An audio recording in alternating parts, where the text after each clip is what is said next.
Can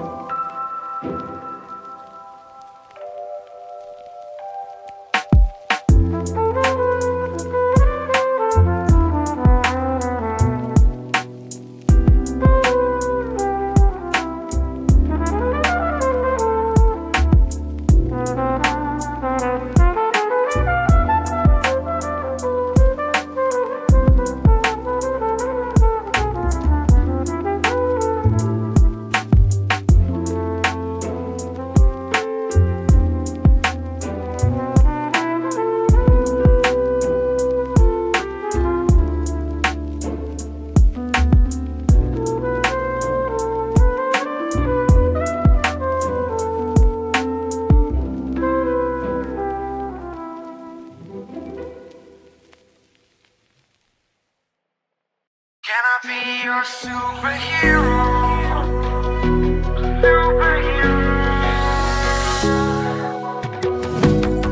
You take the light with you and you go. You're not coming knocking on my door now. I try to lie, was it always so?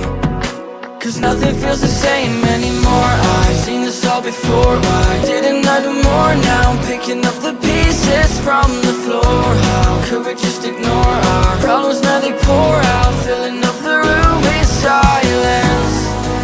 Can you be my nightlight?